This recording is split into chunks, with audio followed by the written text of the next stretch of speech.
ఒక్కసారి కొమ్మూరి గోల్డ్ కి కాల్ చేయండి. తాకట్లో ఉన్న మీ బంగారాన్ని విడిపించి మార్కెట్ ప్రైస్ కి వాళ్ళు కొనుక్కుని మిగతా డబ్బులు మీకు ఇచ్చేస్తారు. నమస్తే, వెల్కమ్ టు అవర్ ఛానల్. నేను యాంకరక్క. మనం టీవీ ఉంది మన కోసం. ఒక ఐఆర్ఎస్ ఆఫీసర్ కూతురుపైనే అత్యాచారానికి పాల్పడినటువంటి వ్యక్తి.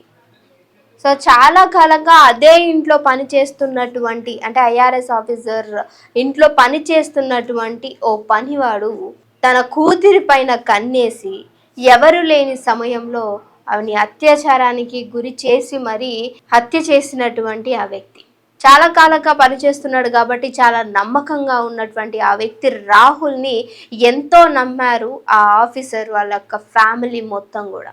బట్ కట్ చేస్తే ఈయన గత కొంతకాలంగా ఆ ఇంట్లో పని చేయట్లేదు అన్నట్టు తెలుస్తుంది. ఈయన మహారాష్ట్రలో ఉంటున్నటువంటి తన స్వగృహానికి తను వెళ్ళి అక్కడి నుంచి వచ్చి ఈ యొక్క హత్యకి పాల్పడినట్టు తెలుస్తుంది.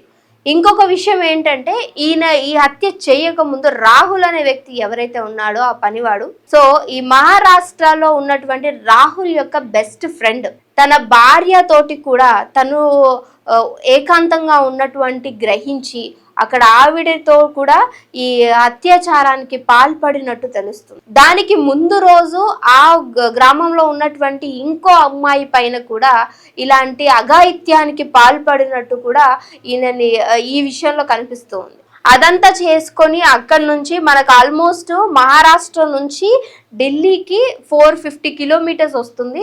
ఆల్మోస్ట్ 7 to 8 hours జర్నీ చూపిస్తుంది. సో అక్కడి నుంచి ఈయన ఆ అగాత్యాలన్నీ చేసిన తర్వాత మరి ఎవరైనా పట్టుకుంటారనుకున్నాడా? లేదు అని అంటే ఈ అమ్మాయి పైన ఏదైతే ఐఆర్ఎస్ ఆఫీసర్ కూతురు పైన ఉన్నటువంటి ఆ వ్యామోహం ఏదైతే ఇంకా ఎక్కువగా రావటము, సో ఇవన్నీ చేసి వచ్చాడు. అంటే ఇద్దరు అమ్మాయిలను ఆల్రెడీ ఈ అఘాయిత్యాలకి పాల్పడ్డాడు కాబట్టి ఆ అమ్మాయి పైన ఉన్నటువంటి ఏవైతే ఈ పిచ్చి కోరికలు ఉంటాయో అవి ఇంకా ఎక్కువ దారుణంగా అయిపోయో తెలియదు. కానీ 7 to 8 hours జర్నీ చేసి మరి ఎవరు ఇంట్లో లేరు అని తెలుసుకున్న తర్వాత ఈ అఘాయిత్యానికైతే పాల్పడినట్టు తెలుస్తుంది. ఇంట్లో పని చేస్తూ మరి ఎందుకు వెళ్ళిపోయాడనంటే ఇప్పుడు ఏదైతే ఈ సమాచారం అందుకున్న తర్వాత పోలీస్ ఇన్వెస్టిగేషన్లో వాళ్ళ పేరెంట్స్ అక్కడ చుట్టూ ఉన్నట్టు ఇంకొంతమంది పనోళ్ళు చెప్పినటువంటి విషయం ఏంటంటే ఆ అమ్మాయి స్నానం చేస్తున్నప్పుడు ఈయన దొంగచాటుగా చూడటము, ఎక్కడికి వెళ్తున్నా సరే అక్కడికి వెళ్ళడము, సో ఏదన్నా ప్లేస్లో కూర్చున్నప్పుడు కావాలని అంటే ఇండైరెక్ట్ గానో డైరెక్ట్ గానో ఆ అమ్మాయిని తన చూపులతోటి ఇబ్బందికరంగా చేయడము, ఇవన్నీ చేశాడు కాబట్టే అక్కడి నుంచి ఆ రాహుల్ని వెళ్ళగొట్టేసినట్టు తెలుస్తుంది. మరి ఇంట్లో ఎవరూ లేరు అన్న విషయము ఈ రాహుల్కి ఎలా తెలిసింది? నిజంగానే ఎవరు లేని సమయంలో వచ్చి ఆ అమ్మాయిని బలాత్కారానికి పాల్పడి అఘాయిత్యం చేసి హత్య చేయాల్సినటువంటి పరిస్థితి ఎందుకు వచ్చింది? తండ్రి వెళ్ళగొట్టేసినందుకు కోపమా?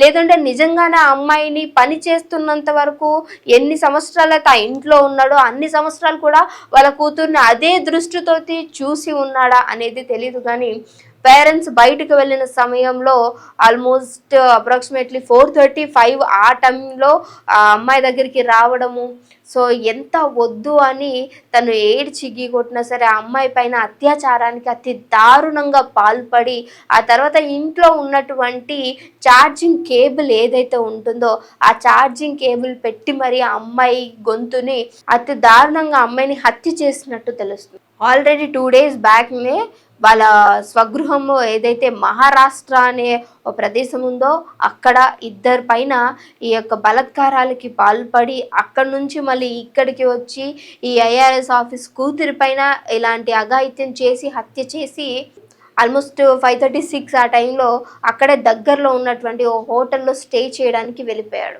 ఇంటికి వచ్చిన తల్లిదండ్రులకి కూతురు అలా జీవచ్ఛవంగా పడి ఉండటం తట్టుకోలేక సీసీ కెమెరా ఓపెన్ చేసి చూస్తే వీడింట్లోకి రావడం బయటకు వెళ్ళడం విజువల్స్ కనిపించాయి. వెంటనే పోలీసులకి కంప్లైంట్ చేసి అసలు ఏం జరిగింది అని చెప్పేసి ఇన్వెస్టిగేషన్ చేస్తే వీడు చేసినటువంటి ఆ ఘాతకం బయటపడింది. పోలీసులు నిజంగా హ్యాట్స్ ఆఫ్ అని చెప్పొచ్చు. ఎందుకనంటే జరిగినటువంటి కొద్ది నిమిషాల్లోనే ఆ అంతకుడిని పట్టుకున్నారు. కానీ ఇంకా శిక్ష ఎప్పుడు పడుతుంది, అసలు ఎలాంటి పరిణామాలు ఎదుర్కొంటారు అనేది తెలియదు. కానీ ఆ తల్లిదండ్రులకు మాత్రం లైఫ్ లాంగ్ కూడా అంటే కోలుకోలేని ఒక సిచ్యువేషన్ని క్రియేట్ చేసి వెళ్ళిపోయాడు. ఏదో యాక్సిడెంట్ అయ్యిందంట, లేదంటే ఇంకేదో లవ్ ఫెయిలియర్ అంట, సూసైడ్ చేసుకుంది, మా అమ్మాయి చనిపోయింది అని చెప్పటం వేరు. కానీ ఇంట్లో పని చేసి నమ్మకంగా పనికి పెట్టుకొని ప్రతి నెల జీతం ఇస్తూ ఆయనకు ఒక లైఫ్ని ఇచ్చినటువంటి అదే ఇంటికి ఇలాంటి తీరని శోకాన్ని మిగిల్చటం అనేది, అది కూడా బలత్కారానికి పాల్పడి ఆ కూతుర్ని హత్య చేసినటువంటి ఈ సంఘటన నిజంగా ఆ ఇంట్లో వాళ్ళు ఎవరు కూడా జీర్ణించుకోలేకపోతున్నారు. చాలా ఇళ్లలో కూడా ఇదే పరిస్థితులు.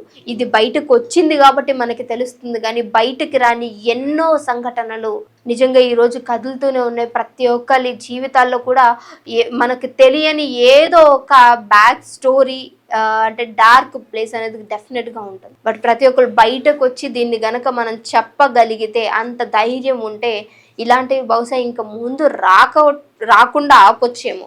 కానీ ఐఆర్ఎస్ ఆఫీసర్ యొక్క కూతురికే నిజంగా సేఫ్టీ లేకుండా పోయింది.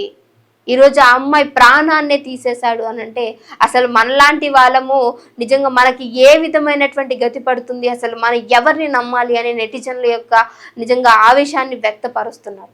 మరి ఎవరము ఎన్ని మాటలు మాట్లాడుకున్నప్పటికీ ఇలాంటి చెత్తనా కొడుకులకి నిజంగా శిక్ష పడితేనే, అది కూడా ఓ సంవత్సరాల్లో తీరిపోయిన తర్వాతనో ఇంకేదో కాలాలు గడిచిపోయి అంతా మర్చిపోయిన తర్వాత చేస్తే శిక్ష పడినా అది యూజ్లెస్గానే ఉంటుంది. ఎంత దారుణంగా అమ్మాయిని నిజంగా ఇంటికి పిలిపించి ప్రతి నెల జీతం ఇస్తూ, అంటే ఇంట్లో నిజంగా ఎంతో బాగా చూసుకున్నాను, నేను ఆ కొడుకు లెక్క చూసుకున్నాను, నిజంగా పనోళ్ళలాగానే ఉంచితే బాగుండేమో అని. అంటే ఒకరు చేసిన దానికి ఎంటైర్ అందరికీ నిజంగా ఇంట్లో ఎవరైనా ఒక పిల్లోడు తప్పు చేస్తే మొత్తం మీ అక్క, మీ చెల్లి, మీ ఫ్యామిలీ అంతా ఇంతేనా అని ఎలా అయితే అంటారు. ఒక్కరు చేసిన దానికి ఇప్పుడు నిజంగా ఎవరైనా ఇంకోళ్ళు పనికి వెళ్ళాలన్నా, లేదంటే ఇంకేమన్నా వాళ్ళకి జీవనోపాధి కలిగించాలి అన్నా ఎవరు నమ్మే సిచ్యువేషన్స్లో ఉండరు. ఎందుకంటే ఇలాంటి చెత్తన ఎదవలు చేస్తున్నటువంటి పనుల వల్ల.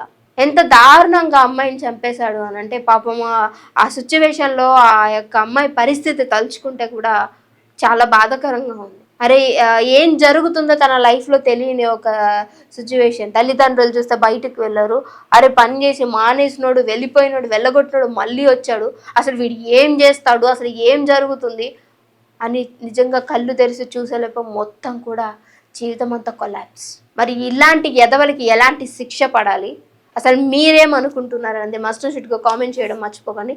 ఇంకొక ఇన్ఫర్మేటివ్ వీడియోతో మళ్ళీ మీ అందరి ముందుకు వస్తాం. చూస్తూనే ఉండండి అవర్ ఛానల్.